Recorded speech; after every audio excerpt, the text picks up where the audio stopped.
So, welcome back to Growing Pains, where we give people permission to explore themselves and also transcend spirituality And work for your growing pains. and work for your growing pains and your belly aches that you've got. So this episode, We are talking about what is shadow work. what is shadow work? What is it that we do? So, do you want to, or shall I? You can lead, I'll follow. Okay. So, I think shadow work is exactly what it says in the title. It's going into the depths of yourself, going into your shadows, the areas of yourself that you may not be happy with, and working on it. It does sound scary because anything that you hear about shadows or darkness tends to be seen as negativity. Like black magic, blackmail. You go out at night time, it's dark, it can be seen as scary. It's all open to interpretation, but the shadow work is going to parts of yourself that you might not want to look at. Okay. All the bad things you've done, all the thoughts that you have. It's processing and trying to move through it. But also while doing that, being quite sympathetic and showing yourself a lot of empathy. It's so funny because usually you're telling me I've gone straight into the deep end, and that's exactly what you've done.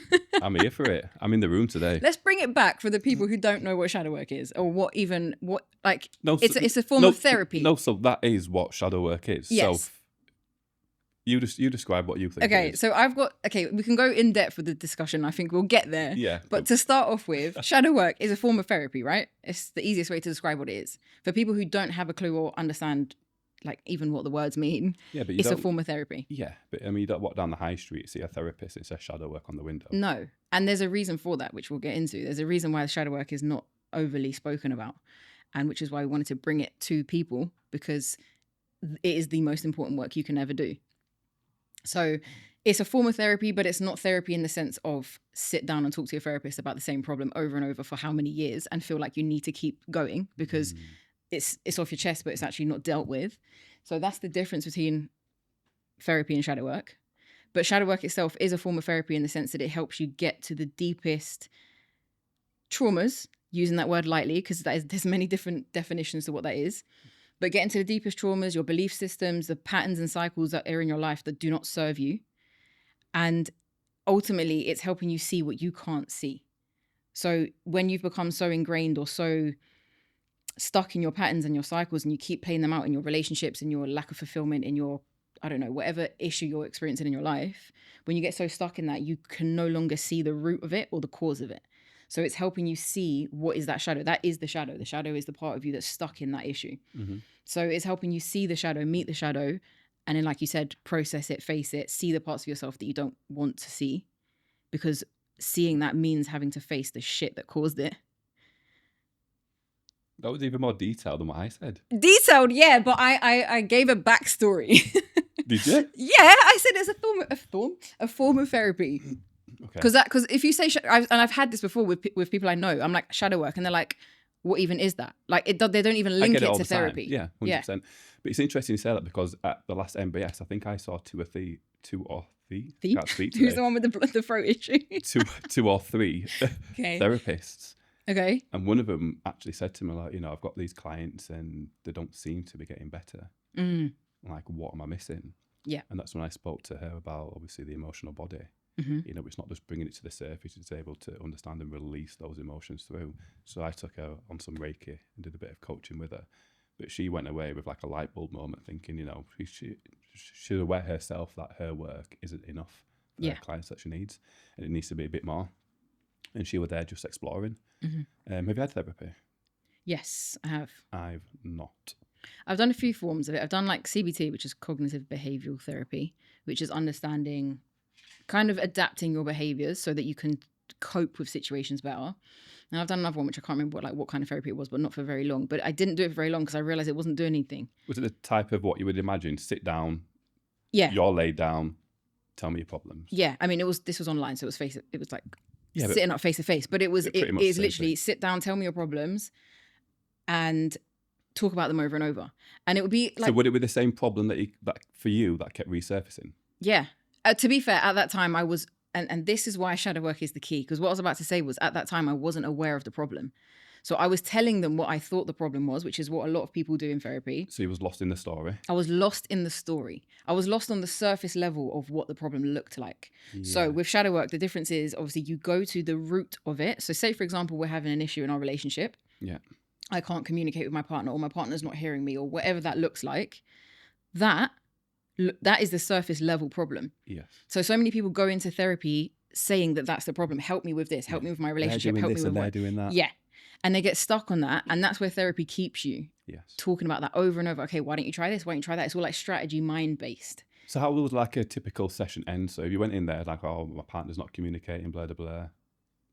How would it end? Do they give advice? Do they just sit there and listen? It depends. I mean, I never brought that to the table as one of my problems, but it would be something like, it would be advice. It would be on a mental level. Because again, most types of therapy are on a mindset level. So it'd be more positive thinking and doing these things just to kind of compartmentalize, avoid it, which we spoke about before. Yeah. And just have more positive thinking. Yeah. Basically, it's learning how to cope is what it is. It's that in therapy, it's learning how to cope. So you get a situation. How can I feel better in that moment and cope with it? And then you end up coping your way through life. Well, I was just about to say, but coping's not a good thing. Yeah, exactly. It means you're settling. Yes. You're just trying to get on with it, but you're not actually uncovering the issue. Yeah. Coping is basically taking a painkiller and hoping the pain's going to go away. And it does for a short time. And then it comes back because the root of the problem hasn't been fixed. And the problem is always trauma. So like you're saying, if you have a traumatic bleed and you're putting a plaster over it, it's never going to work. Exactly that. Exactly that. Yeah. So that is the difference between, it's a form of therapy, but it isn't therapy because it goes so much shadow work. Yeah. It goes so much deeper. And so, for example, bringing that issue of the relationship into a therapy session, rather than talking about the relationship, we would find why is that issue in the relationship even happening to start with? Because going back to what we said in one of our episodes, you create everything from the place that your body is. So if I'm holding on to trauma that no one hears me, I'm likely to experience a relationship where my partner's not listening to me.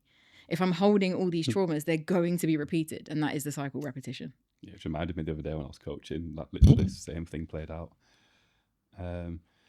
So do you think there's a place for therapy? Yeah. There's definitely a place for therapy, and I think it depends on how aware you are of your problems. Which I wanted to actually say that when it came to the shadow work, because that all depends on your awareness of your own sort of shadows and wounds. Mm-hmm. But if you can't see them at all, you don't think you have a shadow. So what do you need to work through? Yeah. See, this is where it gets techie, because as a coach, our job is to help people see the unseen, right? Yeah. So you technically can... A lot of people would go through therapy, positive thinking, all this mindset stuff, and then end up in shadow work. Yeah. So they're already prepped for it. That's like a last resort, isn't it? It's a last resort, which it shouldn't be, guys. It should not be a last resort. It should be a first resort and only resort, because it's the quickest way as well to fix your issues. I know, but it's a stigma that comes with it. It does sound scary, like shadow work. Oh, I don't want to face my shadow. Yeah, it's that, and also people don't know it enough, which is, again, into growing pains. But that's... Yeah. Go on. So if you could call it something else rather than shadow work, what would you call that? What makes it more appeasing to the eye? Appeasing? Well, I don't know, because it isn't appeasing at all, is it? It's dark. I know, but the reason why I got into it, but one of the things like, well, shadows, I'm all for that. I'm all up for a challenge and things like that. That doesn't scare me. But for some people to look at themselves and go into their own shadows, it is scary. It's scary because they know there's pain. Yeah. So what else could you call it? I was going to say trauma work, but then that's even more scary. But that's the thing, trauma-enforced... Trauma-informed healing. There you go. But that's the thing already. It's trauma-enforced something. Can't remember what the title is, but that kind of already exists. But that does sound bad. Yeah, but that's kind of a prep for it. You need to, going into this work, you need to know it's going to be scary. And scary to the level of how scary you think your pain is. But that's why it's scary, because people don't like pain. But that is the point of shadow work, is learning that you can feel every single emotion and be okay. Yeah. And everyone in life goes around like trying to find ways around pain or around discomfort or the difficult relationships, the lack of money, and all these things that everyone experiences on the surface level. We try and avoid at every cost because we don't like the feeling of them. It's not the thing we're trying to avoid. Yeah. It's the pain of it. Yeah. So like you said earlier, you just cope with it in different ways. Yeah, so you learn to cope your way through life. Do you know what? I've said this before, like, I've never been to therapy, but from the outside looking at it, it's kind of like Weight Watchers. Like, you never actually leave Weight Watchers. You're always there. You're always there, so are you actually learning anything if you actually never leave the nest? No, you're not. So if you never leave a therapist for 10, 15, 20 years, is it actually working? This is it. This is it. It's just a question. It's not If working. I'm going on a treadmill for 20 years and I'm not losing weight, I know I'm a fitness professional, so is it working? No. Ask myself, Luke, come on, it's 20 years now, you're still not losing weight. Like, is it working? But this is the thing of like why it kind of gives you a quick fix in a way, those surface level things, whether it's Weight Watchers, paracetamol, whatever surface level thing you're doing, therapy, it feels like it's working because you're getting it off your chest. If we're talking around the emotional therapy, you're getting it off your chest, which for a moment gives you like a quick instant release of feeling better.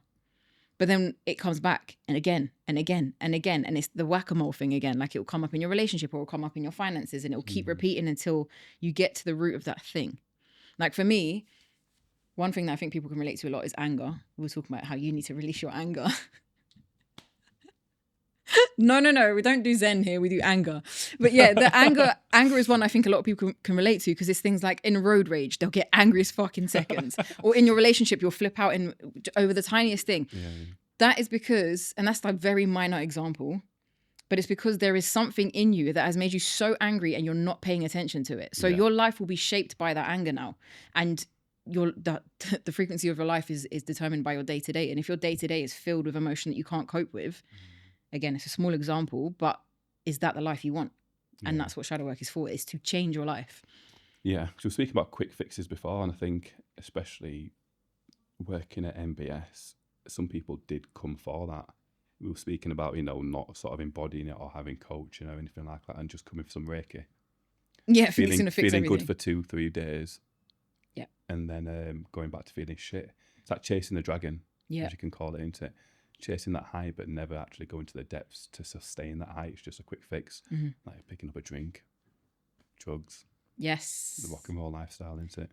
And that explains why we're in a society of so many addictions, because it is a fix. It's a quick fix. And those quick fixes are as helpful as a therapy because it's in the moment that you're feeling better or you're avoiding a problem. Because when you're addicted to something or you're doing something to avoid a feeling, it's the pain underneath that you're avoiding. Like people stay busy. I think that's the biggest addiction of this world. That was me for life. Yeah. Just keeping busy and avoiding. Avoidance. Being busy is avoidance. Obviously you can be busy and have a lifestyle that has a lot in it. But is it all aligned stuff or is it stuff to keep you away from, we were talking about this in another episode, is it something to keep you away from what you're actually feeling? Because if I don't have a second to myself in my day to process how I feel, like even just waking up in the day and going, how do I feel today? If I don't have that, I'm constantly avoiding my feeling, which is how manifestations in the body happen. First of all, physically, illnesses, but also mentally, you're going to feel drained. You're going to feel exhausted. The majority of people live their life like that. Yeah. And that's the point, guys. You need shadow work. It's also like, I don't know, codependency or, if you can't, or spending time on your own. Some people don't like spending time on their own. Yes. Because you get lost in your own thoughts and your thoughts are negative and you're like, oh my God, I don't like myself. Yeah. Or codependency where you're constantly seeking to spend time with people and not on your own because you don't want to sit with yourself. Yeah. You feel like a piece of shit. Yes. So I'd rather sit with other people and get their vibe and their energy and not be in mine. Yeah.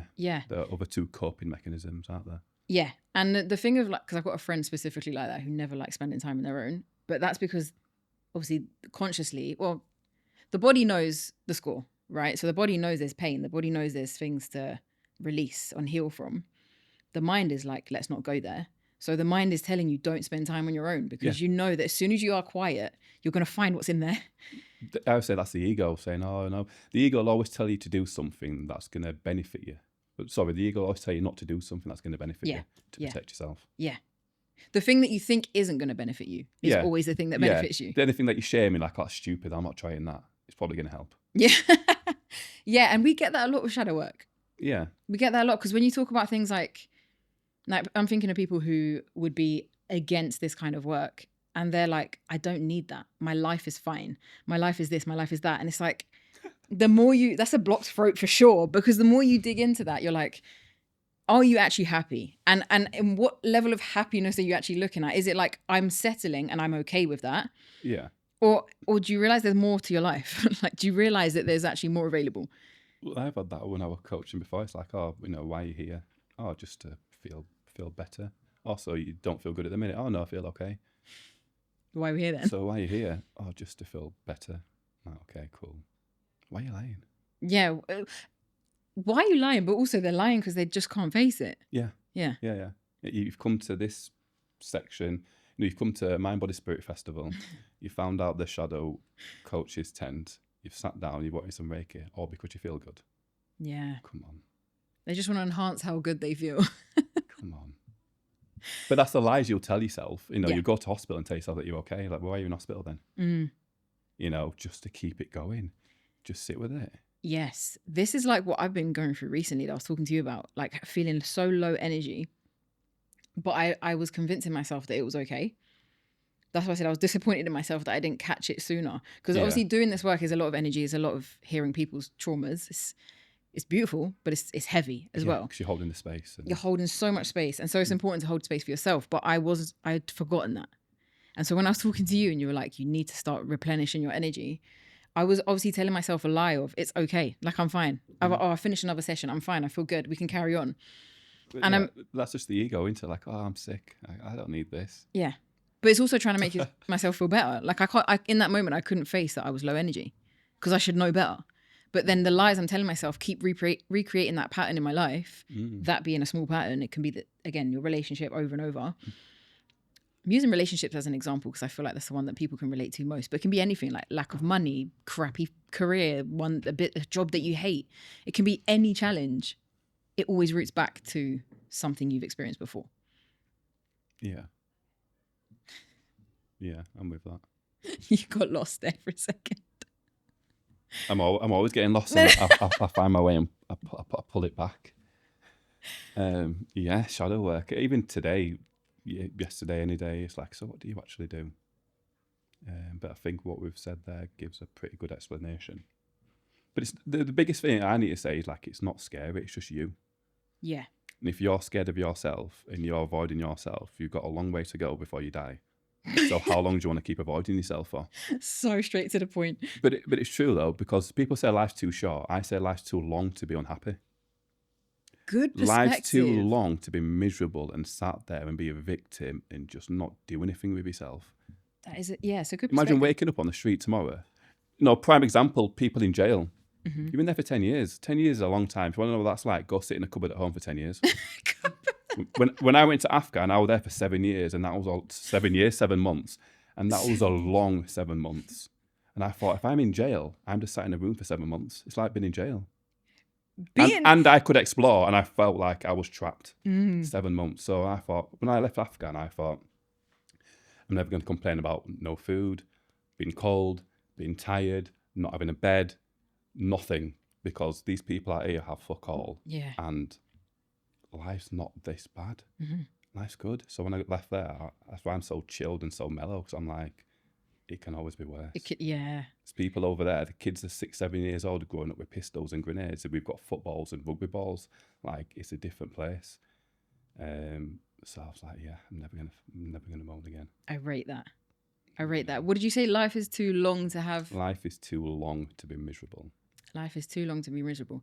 Talking of that analogy you just used there with the prison, that just shows how I've never been in prison, so I cannot say this, and I have no idea what the lifestyle is like. By the way. Just to make that clear. Disclaimer. But when I was over there, that's what I thought. I compared it to that. I'm like, this is wild. You can't do all. Yeah. But what I was going to say is it shows how freedom is actually in your mind. Because you can be trapped in a room but still feel free, I think. Yeah. But don't get me wrong there. That's where I did a lot of my thinking. I had a lot of time on my own, a lot of time in fear. I had to sit with all that because I can't go anywhere. I can't go home. Yeah. All my mates are back home. It's Christmas or it's whatever. They're all on the Xbox. They're going out every weekend posting photos on Facebook. I'm sat in this desert on Starlink trying to get some signal. And I'm like, it's different. And I did so much thinking about myself and the world and what I wanted and life and why I'm there. Now I've got so much appreciation for the little things. Did your shadow work journey start after that? Ooh, this is a good question because I'd say that's where a massive part of my awakening started. I think mine's been gradual anyway, but when I was in phase 2 training, we were doing Morse code because we were the next course to go through to go to Afghan at the unit I was with, or going to in London. Doing Morse code, and the guy sat there and just went, do you know why you guys are going to Afghan? And we went, yeah, because of like 9/11 and that. He went, sit down and let me educate you. Oh no. Then we stopped doing that, and he sat us down and literally told us about like Trump Senior and Bush Senior and Osama bin Laden Senior being friends, Bush Junior, Osama bin Laden Junior being CIA operatives trained together. How it was all an inside job and all this stuff. And I'm sat in my face-to-face training thinking, you're telling me this is all an inside job, but I'm still going to Afghan. Wow. And I was sat there and I'm like, I've heard it's all a scam, but no one's actually sat there and told me that. So then I've had this in my mind going through face-to-face training. I've gone out to Afghan and I'm looking around and first of all, I'm thinking everyone's a terrorist because of the propaganda. And I'm not racist or prejudiced or anything. And I've gone to Afghan and I'm thinking, looking at these people, thinking they're all terrorists. Wow. And they're inside Bastion, they're cleaning their tents. And I'm like, how can we be hiring these people if we're told that they're all terrorists? Like, it makes no sense. And it was all just a sham. Like, the CIA's out there, the FBI, like, there's mercenaries. Like, everything you hear about on TV is true, it's real. Oh my God. And That doesn't shock me. And I'm sat and I'm like, there's no way I've been duped. You know, they were cutting heads off on TV. I don't know if you remember that. Too young, that's what I'm saying. Too young. You remember they were cutting heads off I know on it was a fucking thing. live TV. And I'm like, who are these people cutting these heads off? Like, I'm off to go protect my friends and family. Fair It's play. a sham. And I'm like, wow. So that's where I saw it, because I'm like, so I was with the tankies, luckily. And in my job, I was a radio operator. So we never normally go out. But we got attached with the tank radio with me and my mate Colin.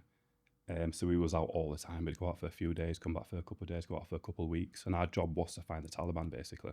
Right. Did we find any? No way. Driving about this big-ass desert. Don't get me wrong, there's pockets of people with firearms and they're shooting. Are they terrorists? Who knows, because they all have weapons over there.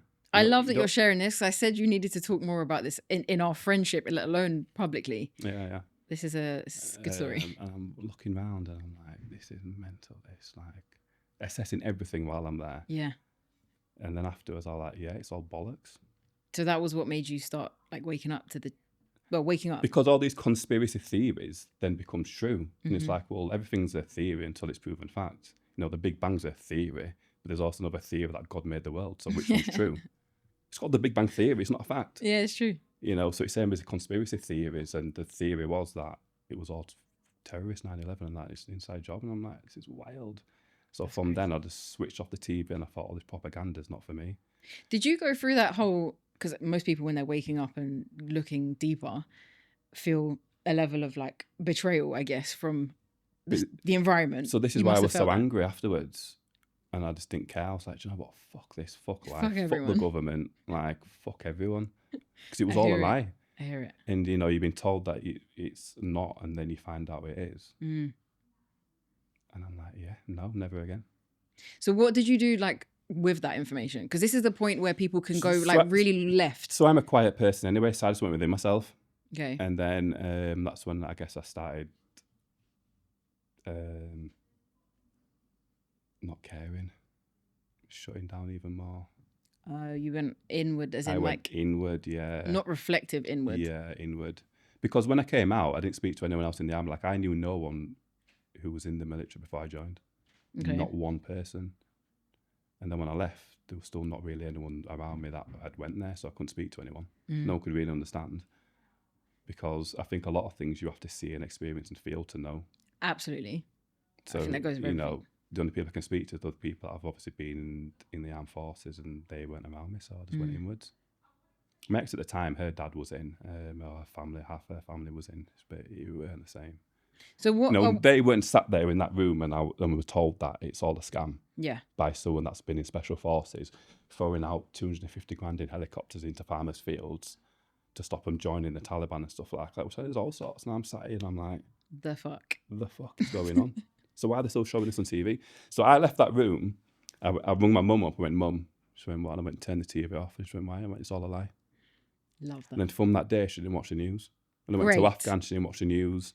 I went, just wait till I ring you. I said, I'll be okay. Just wait till I ring you, but do not watch the news. And she just turned it off. Good for her. Mad. Good for you, man. But that's the point where people, like, when they start to wake up to the truth, it can either be the most empowering journey from then, and you start to wake up to how you can take back that power and that betrayal no longer affects you. Yeah. Or you can go left and you can go inwards and avoidant. And I know people who've technically had their awakening woken up to there being more to what we're being told, Mhm. but just completely gone into a meltdown because of it. And then their life goes in a very different direction. Yeah. So what made you take that and go into a more reflective, empowered Well, I was journey? already anti-establishment anyway, just being black, growing up in England. Fair. So after that, I was like, because do you know what? A big part of the reason why I joined the army, amongst other things, was to be accepted. Because I was a black boy living in Leeds, different country, and that. But I thought, if I join the military, I can be accepted. They realise it's never going to happen anyway. I'll never be accepted, regardless of what I do and who you are or whatever. It's you that needs to accept yourself. But from that, I thought, right, I guess it's just me, myself, and I. Me and my relationship with God, and we'll go from here. And I've come here for a reason. I've seen all this truth for a reason. So let's see where it takes us. Fair, okay. So I did sit in the sort of victimhood of it a bit, but I also took it as sort of an empowerment, and I was like, right, what can I do with this? And that's when I started trained as a PT, then went into management, thinking, right, I've got some skills and some stuff I can help people with. I still want to help people. Do you think that shadow work is for everyone? Like, do you think everyone's meant to look within? I'd say yes, up until maybe a year ago, and I think some people are just meant to be who they are. Some people are meant to awaken. Some people are meant to be the bad guys. Yeah. Because that is the duality. Why would you want to be good if you've never experienced bad? Yeah, I was going to say, because I was thinking about this on the way down, like there can't be everybody looking within and being enlightened and awakened, because we would never be able to appreciate that without the dark. Some people are here to teach you the lessons, that they are meant to be the shadow. But at the same time, there's a huge amount of people at the moment, and which is why I think this work is picking up and growing more. They're waking up because we're in an age of awakening. We know that. But they're waking up because they feel that there is more. And it's not necessarily like what we said. It's not always that you're going through some traumatic experience to then go, okay, I need to look within. It's like for me, I told you this, it was being drawn to helping people. Like I was always doing that in my industry anyway. Yeah. But it was also like hearing more about it. And then I was coached myself. And then it brought me into, oh my God, like there's all this availability in your life that we have no idea about because we're not told it from our environment and society and blah, blah, blah. But what I'm trying to say is that people are being pulled more into it because they have that calling within them that they weren't able to wake up to before because the world was not ready for it. Yeah. So there has to be like a level of, which is why I think we have these conversations and it's important, but there has to be like a level of willingness to trust the pull towards it. Because if you don't trust it, you can end up in the same cycles over and over and over. Yeah. The only way to trust it is to have knowledge on it. So people don't look into certain subjects due to fear. So then they'll always not trust it and be scared of it. We kind of spoke about this before a bit. I was like, if you come from a religious background, if it's not in the book, you're not doing it.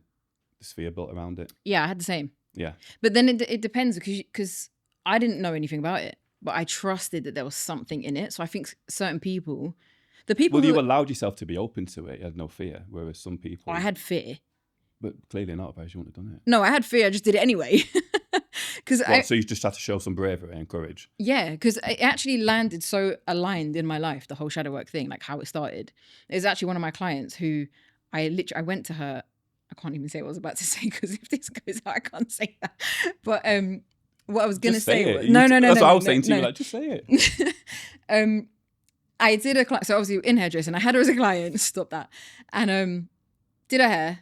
Then she vanished. She vanished out of thin air. I was like, I've not heard from this person now for like 3 years.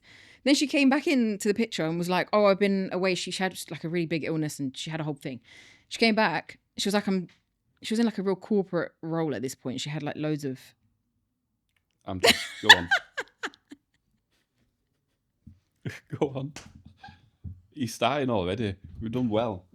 It's okay, because I was like, what the fuck are you looking at? I'm zoning. I'm here. Anyway, what was I saying? Yeah, she came back. So she was in a corporate job, right? Stressed to the nines, like hated her life, lots of money, but so stressed. She came back and she was like, I've completely changed my whole life and I'm now coaching. She was like, I think we could do some really great work together. So if it wasn't for her, I probably would have been in this space, but it would have taken me a lot longer. Yeah. So she ended up coaching me. I totally forgot my point of why I'm telling this story now. Yeah, so you were saying like there was no fear. So I didn't really have a chance to have the fear because she was like, I can work with you. There's a lot we can do with you. So I was just like, okay, cool. I'll trust it. Then the process started and I realized how much was in it. I was like, oh my God, what the fuck have I signed up to? And this is very common when you start things like shadow work because you're like, I didn't even know these parts existed. I didn't even know that this was a thing to be speaking about. I didn't realize it was impacting me. That's exactly what I was going through. And then from that, I started to realize like how empowering it is and how important it is.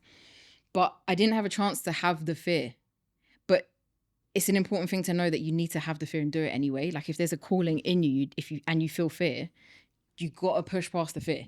Because I also had the same thing, like obviously growing up Catholic, Italian, having that whole I've forgotten what they're even called now. I'm so disconnected from it. Would you call them christenings, communions, Yeah. all those things? And when I started going into this, I actually remember my dad at one point going, I don't even know who you are anymore. Meanwhile, inside I'm thinking, I don't think you know who I am to start with, like before. But yeah, it was like a real disconnection from that because it's obviously not what I was taught from a young age. So there was fear. And the more the journey went on, there was more and more fear coming up. But you learn that the fear's okay. But at the beginning, you just got to push past it. If you want to better your life and you want to actually go into how do I change the things that I'm not happy with, you have to push past it. So I spoke about this. Do you think fear is a choice? Oh, great question. I've addressed it. Do I think fear is a choice? I feel like my answer is going to change as we discuss this, but have you concluded yours already? Yeah. Okay. I've already spoke about it on my page. Okay. Do I think fear is a choice? Yes, it can be. Yeah. Because no, because if Luke, you got me. Because it can be a choice in the sense that I can choose to feel it. But if the fear is there, you can still push past it. So the fear isn't really a choice. I feel the fear. Does that make sense? Yeah, but then you choose what to do with it. You can choose to show courage. You can choose to push past and still do what you're fearful of anyway. Yeah. So you're choosing not to be afraid. You're choosing to show something else instead. Or is it that you're choosing to just keep the fear there and continue? But what is the fear? Because like danger and fear are two different things. They are, but fear comes from the idea of danger, like primarily. Like it only exists because we think whatever we're seeing is danger. Yeah, but once you're educated, that danger is no longer fear. The danger's still there, but it's no longer fear. You know, when you cross a road, that's danger, but you're not scared to cross it because you have zebra crossings, you have traffic lights, you have places to cross, but it's still dangerous. Yeah. Danger and fear are two different things. I think fear would choose to be afraid of the danger, but if you put stuff in place, there's no reason to be afraid. But the danger still physically exists. This is important. So shadow work can be deemed as scary. Scary, yeah. But when it's just talking therapy, yeah, something's thrown into it, it's not scary. But this is an important theme because the society we live in is run on fear. Like it only works because we give in to the fear. Yeah. So what's behind the fear? The danger of something happening. Yes. Either been injured, been skint. Are they the only two? Been hurt? The main ones. Well, death and loneliness are the human's two biggest fears because loneliness primarily is the closest thing to death. But do you know where fear comes from in your brain? No. Do you know what the amygdala is? No. Okay, so there's a part of your brain, it's called the amygdala, and it's responsible for fear. Back in like cavemen times, that would be helpful because we would have like a tiger running up to us or whatever, and we'd have to get the fuck out of the situation. And that's what that thing does. But that part of our brain hasn't changed. So it could be now, instead of the tiger or whatever the hell's running up to us, is now something on the news. Or talking about your trauma or breaking up in a relationship. Like that fear is just by the brain, it's not recognized as a different stimulant or whatever the word is. Yeah. So your reaction's still the same. It's avoid, it's get out. So that's why there's got to be a level of consciousness to actually be able to push past the fear. So I don't know if it's fully a choice. I think it's innately there. I think it can be, yeah. But if you're educated enough and you've done enough, I don't think the fear's there anymore. Because you're like, Yeah, that's all it takes is an education or a willingness to understand more about yourself. Otherwise... Yeah, but I think under that fear is ultimately the danger of something happening. Yeah. You know, like you said, people are scared of death, but if you fully accepted it, what have you got to be scared of? This is the Nothing's topic. happening. Yeah. So this is why I want to talk about spiritual awakenings. So I should just go into it. Yeah. Because spiritual awakenings, I think the biggest thing that comes from that is preparing yourself for one of the undeniable things of life that in the world we do not talk about, and that's death. And if you aren't prepared for that, my God, is that a fucking hard thing to go through, whether it's for your own death or somebody that you know. Go on. Okay, yeah. So the fear of death, what is the fear? Is it the fact that you're going to close your eyes and never wake up? Or is it the fact that you're going to leave people behind that are going to feel all these emotions while you're not there? I don't think it's the fact that you're closing your eyes and never waking up because you know what's going to happen. The fear is, or the danger is, what you're leaving behind of how those people are going to feel and react when you're gone. It's multi-layered, because I think there is yes, there's that, but I think it's also, I'm saying this because when I had my literal awakening, I was so scared that I was never going to come back to this life. So it was like the fear, it's the grief of losing your life. Does that make sense? Yeah. Which is obvious, that's what death is, but it's like the fact that you're like, the realization is what's scary. It's not the death itself that's scary. It's the realization that you will never be able to experience the beauty of life. So for me, when I was in Afghan, I had to accept death after about 2 weeks. I was shitting myself, and my mate was like, "Mate, if it's going to happen, it's going to happen." But That's I weren't harsh. scared of closing my eyes. I was scared of my mum and how my mum and my sisters would feel. Would feel about it. Yeah, that makes sense. Not me. It was Well, it was what I'm leaving behind. Yeah, but in that. Okay. So if I was scared of one thing, it was when I was out there. It wasn't scared of getting killed. It was scared of getting maimed, Getting what? losing limbs. Oh, okay. So soldiers aren't scared of dying. Soldiers are scared of like losing. Well, that limbs. makes sense, because that makes sense. Yeah. Do you know what I mean? Yeah. Yeah. But what I was going to say was the thing that you're saying about it wasn't for you that you were scared. It's technically because you're not going to feel anything, right? Yeah. But it's also, in that point, did you have the awareness that you're, like, how aware of your soul were you at that point? Well, I said before, like I've always believed in God, but whether I believed heaven was a heaven in the cloud in the sky, I don't think I've ever believed that. Okay. I just fully accepted, look, if it's going to happen, I'm going to go where I'm going to go. I just don't want to lose my legs. That makes sense. Honestly, I don't want to go home. I hear it. I cannot imagine it. Take me. We say to each other, look, if I'm on that floor with no fucking legs, take me. I'm not laughing at you. I'm just, it's the way you're saying No, it. honestly, that's what it was like, mate. Give me that double tap. Double tap. Yeah, shoot me in the ass twice, isn't it? It's not a laughing matter. So from my perspective, it wasn't me leaving; it was what I was leaving behind, and the people. Yeah, but did you understand that at that point? And I'm obviously, since you've awakened fully, you will understand this. But that wasn't the ending anyway. Yeah, I didn't know where I was going to go to. I just thought, well, this is where it ends. If it does end here. So at that point, you thought that was it. Like, there is nothing after this. I didn't know what there was. I was open to. Okay. I'm open. I've always been open. I just didn't know what it was. I didn't think it was a cloud. Yeah. That, But that's what I realized through, like, as the awakening deepens, nothing ever ends. And I know that, like, to people who are awake, this is going to sound obvious. To those who aren't, it's probably going to sound like, what the fuck are they talking about? mm-hmm. But there's a beauty in it, because you know that everything you're going through is going to continue. Does that make sense? Yeah, like, you're everywhere all the time, all at once. I know that now. Yeah. At the time, obviously not. Whereas then I didn't know that. I just thought it's lights out, but I don't want to leave these lot behind. But that's when I had my literal awakening, which then I didn't make sense of until later. You were there. Do you know what I'm talking about? Say that again. When I had my awakening, Yeah. at the time I didn't realize it was an awakening. Yeah. Yeah? Yeah. Because I didn't have the consciousness to make sense of it. It was just pure fucking fear. Then I made more sense of it. I started to go into like a deeper journey of coaching and blah, blah, blah. And then it was not until I was at the retreat with you, Christopher, Vinny, I think Sarah was there as well.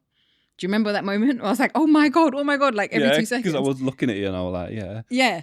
It was only then that I actually made sense of it. So my point to that was, at the beginning, it was like, I am so fucking scared of not being able to come back. Because in that moment, it was me physically, fearful as fuck.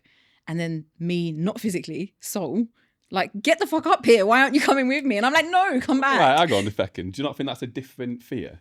What? You're talking about, I don't know.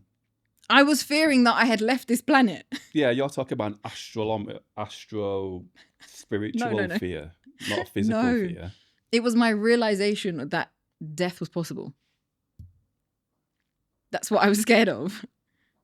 Or in that time you thought you were going to die. In that time, it's not that I thought I was going to die. It's that I could tell my soul wasn't in my body. And so I experienced death is what it felt like. So I don't know how the fuck we got onto this, but it's the realization that not knowing how to deal with death is how we got onto this. And that's a harsh thing to, yeah, it's hard to understand if you haven't gone through something like that. But you don't need the awakening. You need the level of dealing with your emotions to know how to deal with that, which is what shadow work is. Yeah. Like if you can't deal with pain, how are you going to deal with grief? Yeah. How are you going to deal with grief? You're the perfect person to ask. Why am I? Grief has many layers, like it's like an onion. How open is your heart, Luke? That's why I'm What, on a asking percentage? I have no idea. you. Yeah. I can't even put a number on that. Can't I don't quantify it. So I don't know what 100% looks like. Oh. So you can't put a number on it. Okay. I'm just where I need to be, I think, and I'm working on it. I hear it. I hear it. And that's the thing with shadow work. It's not an overnight fix. It's a continuous thing. But once you start it, you get a recognition, you get the awareness to look at yourself and deal with things, and you're not triggered as much. Yeah. You can understand yourself and sit with your emotions more. You become a lot stronger.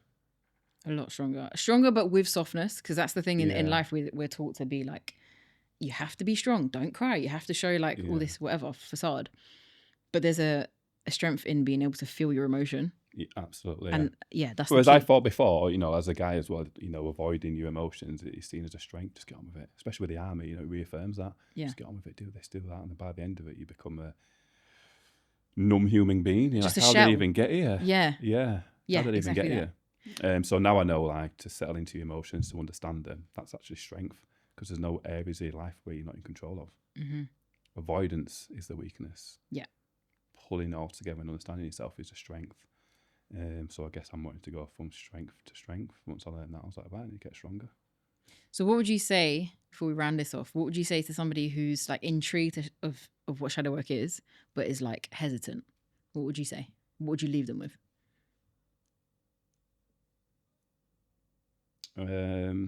Well, whatever it is that you're scared of, this is a prime opportunity to display courage. Interesting. Because people want to be courageous, people want to be brave. So what's the world going to do? It's going to give you an opportunity to display that. You don't just get courage, you don't just get bravery, you don't just get strength. You get given opportunities to display that. Mm-hmm. So if you're scared or fearful of shadow work, but you want to work on yourself, it's a perfect time to show yourself you've got strength, discipline, courage. Show these things now. Yeah. And go into the shadows. Yeah. Because you're doing the 1%, the 99% don't want to do it. That's a very, I like it because it's a very male orientated piece of advice. Because for the women, they would not take that. But that is a great piece of advice that men need to hear. It's coming from a guy. So yes. For the women, though, I would actually say that, like, if you're hesitant of it, this is the thing that can literally make your life magic. I know how cheesy that sounds, but it is like if you want more to your life and you want to break through the patterns, it will be a bit scary.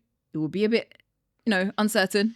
But the other side of it is literally a life that you could only right now dream of. Yeah. And I know how inflated that sounds, because when I used to be told this myself, I was like, please. Now I'm like, oh, they were right. Yeah. They are right. Yeah. Yeah, and it's not just that, it's everything that comes with it, isn't it? It's the whole spectrum. Mm-hmm. The depth to life that we're missing right now. Yeah, because when I started doing it, I was looking for something, I was seeking something, and it felt like that was the missing piece of the puzzle to complete my jigsaw. Yeah. Now, don't get me wrong, there's other pieces to put into place, but that's the centerpiece. Mm-hmm. The emotional depth, the understanding, that is the centerpiece, which is obviously the heart in the middle of the body. Everything else gets built around that. Which we should dive into in our next episode, emotion. Absolutely, but first, have you got something to show us? So this is the bring a random item to the pod section. Yeah. So I've just been in my bag of goodies. So what we have is this. Ooh, ducky! So this is a duck within a duck, and it's handmade. It's actually from Afghanistan. Someone made it in one of the markets. That's sick. But I don't know how they've handcrafted a duck within a duck. What's it made of? Oh, is that stone? That's mad. Right. Is this like your lucky item? I won't say it's lucky, but I've had it since what? 2009. Mad. That's what I bought out there. I bought this and I actually bought a prayer mat, but they didn't let me send it back. Why? I put other things in the box with it, and Okay. there were like Pistol magazine. There was all sorts in there. They just wouldn't let me send the box back. So I love that. duck within a duck. I'm assuming you. Handmade as well. I don't know how I was done it, to be honest. I'm assuming it's because of your surname, right? Yeah. Or was it just a random? Okay. Yeah. Everyone calls me Ducky, Ducky. especially where I grew up. How do you actually pronounce your surname? Jucron. Is it French? No. It sounds it though, doesn't it? It does sound it. I think it's just Duck Ron. I think it used to be Duck Ram. Okay. I don't know why it's two animals put together, but You're a duck rat. and then I think it's just been changed over the past 50 years or something. Interesting. But if I Google it, there's only me and my dad with Duck Ron. Okay. Whereas previously, I think it's Duck Ram. So something's been changed. Someone was illiterate. You're and unique. Changed it. Yeah. You're unique. Yeah. Love So that. I'm going to put this next to the positive potato. Next to the bunda. Love it. Okay, mine I'm going to show you after I told you the story because it's the perfect segue after talking about shadow work. So, obviously, what we've been talking about with shadow work, which, by the way, my item that I bought is broken, which I'm really sad about. It did not last the transport. Anyway, shadow work is heavy, we said, right? So it's about going into the depths and it's emotional and blah, blah. So a lot of the sessions, you cry, you get angry, you experience all the dark emotions, yeah? So that's healing.